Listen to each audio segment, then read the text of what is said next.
Fala pessoal, mais um vídeo no nosso canal, tá no ar o Memória Alvinegra e aqui o Botafogo. Acertei, sempre joga em casa.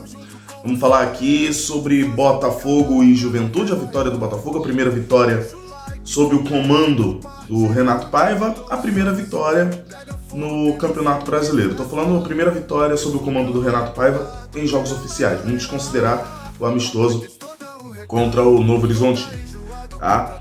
Avisos para vocês aqui.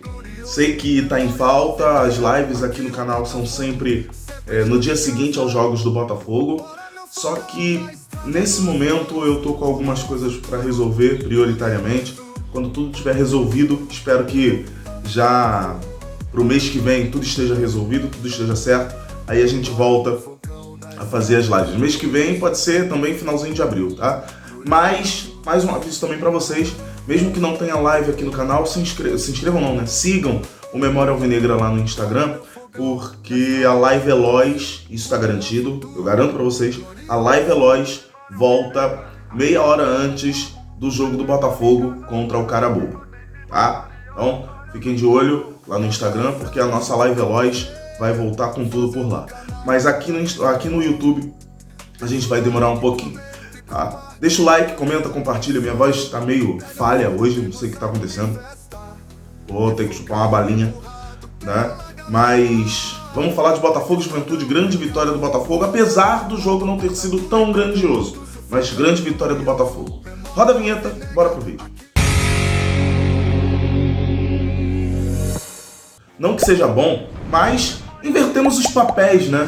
Da última partida para essa de agora. Quando a gente jogou contra a Universidade de Chile, nós fizemos um primeiro tempo muito bom, ainda que eu tenha pontuado aqui com vocês que as decisões foram mal tomadas, né? Mas o Botafogo fez um grande primeiro tempo contra a Laú e no segundo tempo, foi o pior segundo tempo sob o comando, foi a pior atuação sob o comando do Renato Paiva. Dessa vez contra o Juventude, não chegou a ser uma atuação muito pior do que a atuação do segundo tempo contra a Laú, mas foi uma atuação bem sofrível do Botafogo no primeiro tempo, destacando aqui o principal ponto negativo, o Barbosa, que sinceramente parecia que não tinha saído da cama ontem, muito mal, muito desatento, ainda também tudo isso, toda a negatividade dele no jogo passou pela falta de ter alguém para fazer a cobertura, porque do jeito que o Botafogo estava montado, tinha um buraco atrás do Barbosa e o Juventude estava se fazendo por esse buraco que o Botafogo deixava atrás do Barbosa. Não tinha o Gregory para fazer aquela troca, né? A gente sempre gosta, né? Porque quando o Barbosa sai, quando o lateral sai, né? O Gregory sempre voltava com o Arthur Jorge para compor aquela linha de 4 jogadores, para o Botafogo não ficar desguarnecido e para o Barbosa não ficar vendido no lance.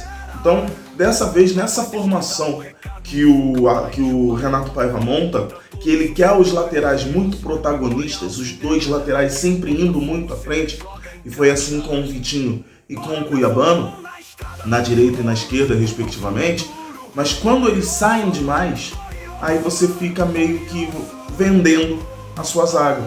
Então o Botafogo se deu muito mal no primeiro tempo nesse sentido. Foi um primeiro tempo bem ruim do Botafogo. Já no segundo tempo, começamos do mesmo jeito, sonolentos, um jogo, entre aspas, modorrento, que finalmente aí sim o Renato Paiva teve a visão que ele precisava ter. E não é dizer que os jogadores que saíram estavam mal na partida, tá? Longe disso. Os jogadores não, né? O jogador, porque na verdade não dá pra gente dizer que o Alex Telles entrou porque o Cuiabano é ruim. Não. Não dá pra gente dizer que o Vitinho saiu porque o Matheus Ponte entrou porque o Vitinho é ruim. Não, longe disso. Longe disso. Acho que ontem o Botafogo provou para a opinião pública e para nós torcedores que sim, apesar da gente achar que não, o Botafogo tem elenco. No momento em que o Cabeçudo mostra sua face. Tudo bem, Cabeçudo? Como é que você tá? Tudo certo? Nós então. Se comporta aí. Né? Então, voltando ao fio, o Botafogo provou ontem para o seu torcedor e para a opinião pública que sim, tem elenco. Pode não ser uma coisa maravilhosa, mas tem elenco. A gente não pode cair nesse papo de o Botafogo enfraqueceu. Gente, do time titular, nós perdemos o Almada e o Luiz Henrique. Pô, craques, tá? Não tem como a gente também chegar e falar, olha, vai dar tudo certo porque a gente vai contratar alguém parecido ou melhor do que Almada e Luiz Henrique. Impossível, isso não vai acontecer. O Botafogo não vai achar esse tipo de jogador. Mas se a gente for pensar o time titular, nós perdemos 2 jogadores. 2. A gente pode até forçar uma barra e dizer que perdemos 3, porque a gente está sem o Bastos. O Bastos deve voltar em breve a jogar pelo Botafogo. Ele que abra o olho, porque o Jair tá jogando muito bem. O Jair me dá um frio na espinha porque ele é muito arrojado, mas ele é muito bom zagueiro. Ele é a cara do futebol europeu. Então foi uma grande compra, uma grande aquisição do Botafogo, do Jair, nesse sentido. Porque ele vai sair do Botafogo valendo o triplo.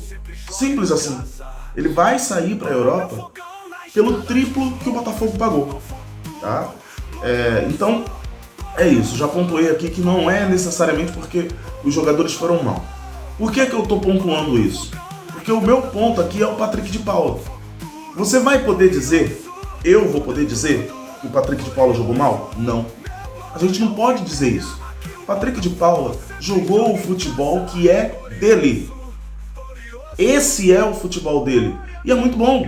É bom ver que ele voltou a ter confiança. Você vê no gestual dele, você vê nas feições dele durante o jogo, que ele voltou a ter confiança naquilo que ele faz. Ele mesmo já falou em entrevistas que hoje ele é muito mais atleta, muito mais focado no futebol. Então é bom ver o Patrick de Paula assim. Mas o futebol do Patrick de Paula é esse. Esse é o futebol dele. É isso que ele sabe fazer. Só que o Botafogo precisava de mais. Dessa vez, não era para o Botafogo ter escalado o Patrick de Paula. A gente sabe que o Santi Rodrigues não está 100% ainda. Mas quando você coloca o Patrick de Paula centralizado e joga o Savarino na esquerda, tem que pensar em vocês, né? Quando joga na esquerda, você mata 50% do futebol do Savarino. Porque o futebol do Savarino é um futebol de troca. Ele circula. Se ele estiver centralizado, ele vai circular e vai poder negociar a jogada com o trio de ataque que estiver à frente dele. Então o Savarino tem que ficar assim. Ele tem que jogar assim. E não assim. Porque isso mata o futebol dele. Então quando o Renato Paiva enxerga que o Patrick de Paula não estava trazendo o dinamismo necessário para o jogo em que o Botafogo precisava vencer, quando ele coloca o Santi Rodrigues, ele muda a dinâmica do jogo. Ele traz o Savarino para o centro e coloca o Santi Rodrigues voltando de novo. E coloca o Santi Rodrigues na esquerda. Então o Savarino volta a ter o seu futebol como a gente conhece. Um futebol de negociação de jogada, circulando, procurando jogadas com o Arthur, com o Igor Jesus e com o Santi Rodrigues. Então, repito, o Savarino tem que jogar assim e não assim. Quando o Santi Rodrigues entra, a dinâmica do jogo muda completamente. Ofensivamente, o Botafogo começa a morder o Juventude. Ofensivamente, o Arthur cresce. Ofensivamente, o Savarino cresce. Ofensivamente, o Igor Jesus cresce. E o segundo gol que ele marca, que infelizmente foi invalidado corretamente, mostra que ele é um jogador camisa 9 de seleção. A gente passa a não entender muito por que ele não estava sendo convocado, mesmo que estivesse em má fase. Porque 9 por 9, o Dorival Júnior tinha encontrado esse 9. E aí, por conta de uma má fase de 3 meses, ele simplesmente apaga o que o Igor Jesus fez. Ofensivamente, o time inteiro cresceu com a entrada do Santi Rodrigues. Claro que ele ainda não tem o ritmo necessário para aguentar 90 minutos, mas eu já começaria a pensar numa possibilidade do Santi Rodrigues começar jogando, para o Botafogo partir para cima do Carabobo, porque é muito importante que o Botafogo vença o quanto antes a primeira partida na Libertadores, porque o tiro é muito curto, são só 6 rodadas. Perdemos uma, faltam 5. É bom que o Botafogo já aproveite o seu mando de campo e vença o Carabobo. Então eu pensaria em vencer o Carabobo com a escalação que deu certo a partir de metade do segundo tempo. A entrada do Santi Rodrigues pela esquerda, o Savarino centralizado, e aí você ganha um poderio aéreo um pouco maior, porque o Igor Jesus não joga, quem joga é o Mastriani, tá? Eu acho que, quer dizer, é possível que vai ser outro. Eu acho que o Mastriani já vai ter condição de jogo. Então eu começaria o jogo com o Mastriani. Vamos ver como é que vai ser esse fim de semana, como é que vai ser a segunda, mas na terça eu começaria com o Mastriani. E seria muito mais fácil o Botafogo também executar uma jogada aérea, que ainda é uma coisa que falta. O Botafogo não tem, quando é necessário uma jogada aérea, o Botafogo não tem como procurar uma jogada. Tem uma jogada muito marcante ainda no primeiro tempo, que o Igor Jesus ele tá sozinho no meio de 4 zagueiros do Juventude. E a única decisão que o Vitinho poderia tomar na direita né, era fazer o cruzamento. E quando ele cruza, como é que ele vai conseguir achar o Igor Jesus? Teria que ser um passe, não um cruzamento. Então, o Botafogo precisa ter um pouco mais de número lá na frente e com o Mastriani ter um pouco mais de altura, ter um pouco mais de presença de área, presença física na área. O Igor Jesus ele busca isso, mas não é tão o DNA dele assim. Mas me deixou muito satisfeito o que eu vi na partida contra o Juventude, a partir da entrada, da mudança de dinâmica que trouxe o Santi Rodrigues.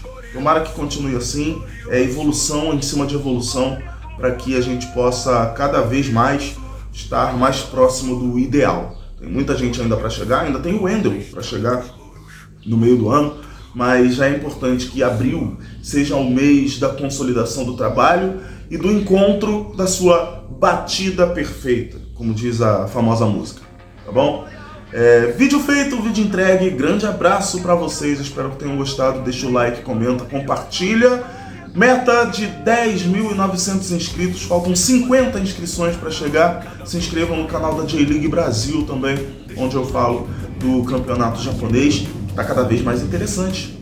Cada vez mais interessante. Mudança de liderança, liderança empatada, zona de rebaixamento com um time que não deveria estar. Tá bem legal. Do primeiro ao nono colocado, todo mundo pode ser líder. Se o nono colocado ganhar e os 8 primeiros perderem, eles podem assumir a liderança. Tá muito legal o campeonato japonês. Então se inscrevam lá na J-League Brasil, porque hoje ou amanhã já vai sair o vídeo comentando a rodada 9 do campeonato japonês. Valeu! Fui!